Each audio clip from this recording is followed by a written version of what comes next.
You guys already know I'm not necessarily the biggest defender of the Kardashians, but fair is fair. And I've been thinking about this and I just wanted to bring this to you, see what you think. Welcome back to my channel. Let's get right into it. So Kanye, or Ye, I keep forgetting he changed his name. His name is Ye and we need to respect that. So Ye is now a married man once again, or at least there was some kind of a spiritual ceremony from what I'm hearing between him and his new bride. Her name is Bianca Sensori. I understand she's Italian, from Australia. Very pretty girl. Very pretty girl.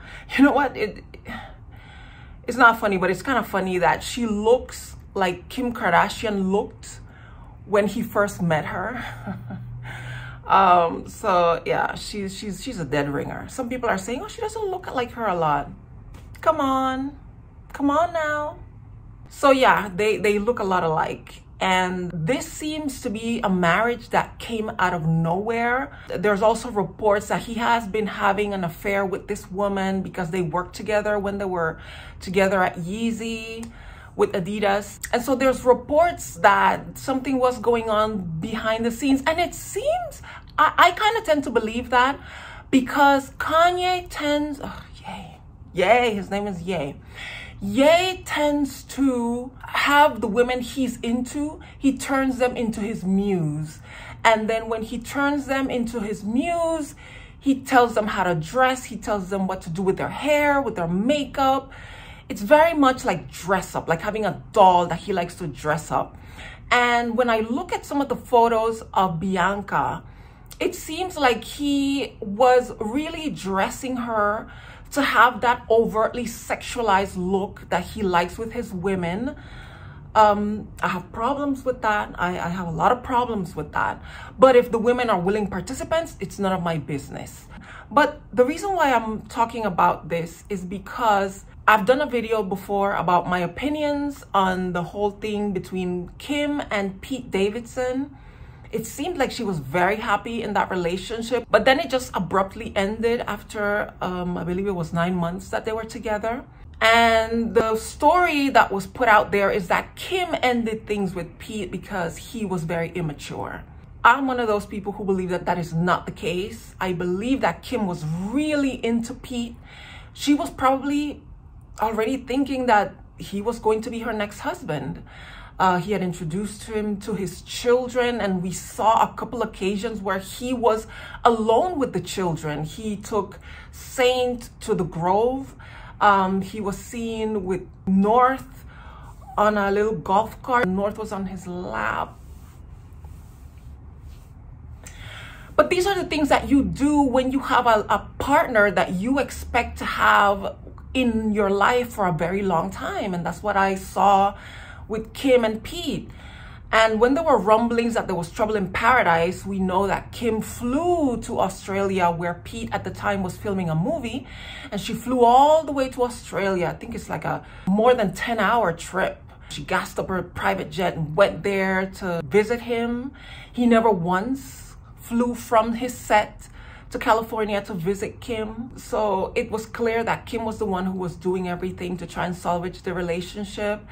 And in the end, it didn't work. I truly believe that it was the taunts and the harassment from Kanye that was too much for Pete. Pete has been very open about his mental health struggles.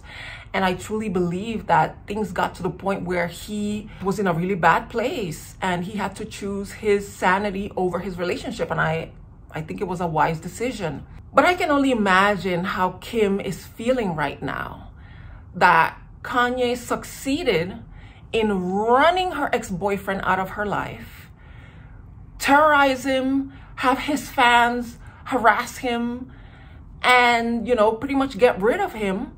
But now he gets to have his happily ever after. Is that fair? Is it fair?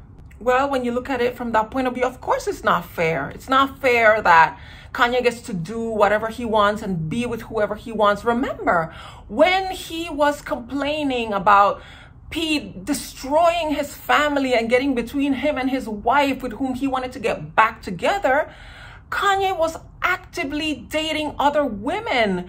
He was with Irina Shayk. He was with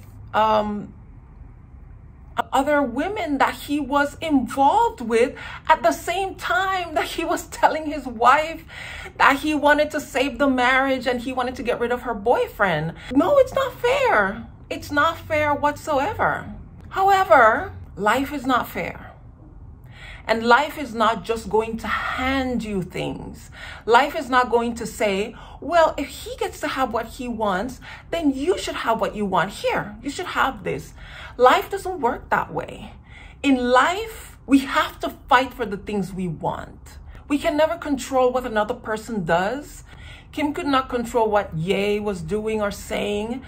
And she couldn't control what Pete was doing or saying or the decisions that he would ultimately make for himself. The only things we have control over is how we react to the things that are happening to us.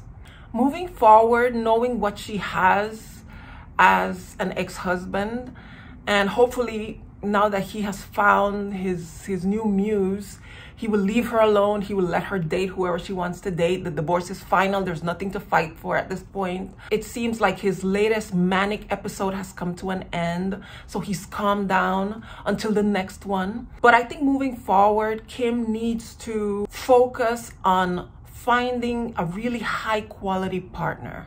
A man that is solid, a man that is mature, who is mentally stable. I hate to say that, but it's important not just to deal with your ex-husband, but for the sake of the stability of your children's lives. She really needs to focus on not just feelings. And listen, I was happy for Kim when she found Pete, not because I ever imagined that this was going to be some forever relationship, but because I truly think that she just needed a break.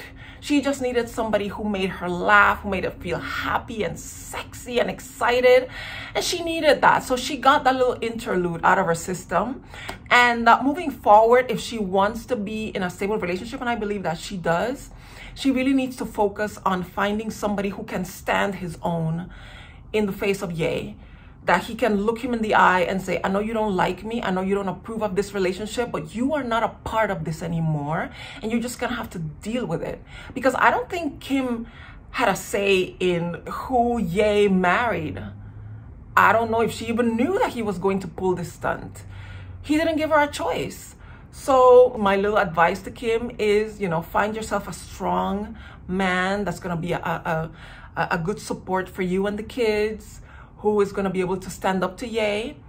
And, you know, life is unfair. It happens. Don't dwell too much on the unfairness. If you spend your life holding on to the idea that this is unfair, why is this happening? You are choosing misery. You are going to be miserable. You have to come to the point where you understand, I expect life not to be fair. I need to have coping mechanisms and plan Bs to deal with the things that life is going to throw at me unexpectedly. That should be your focus. Okay, how can I learn from this? What benefit can I get from this? How can this be something that takes me to the next level in my personal development? And take it from there. Okay, I just wanted to bring that little brief video. I don't know if you've noticed, but I've been doing a lot more shorts. The algorithm seems to like the shorts more. So, you know, if you're here, please subscribe to my channel. Thank you so much for watching. If you enjoyed this video, give it a like. If you, like I said, would like to see more from me, subscribe to my channel. Leave a comment if you agree or disagree with me. And I will see you in the next video. Bye.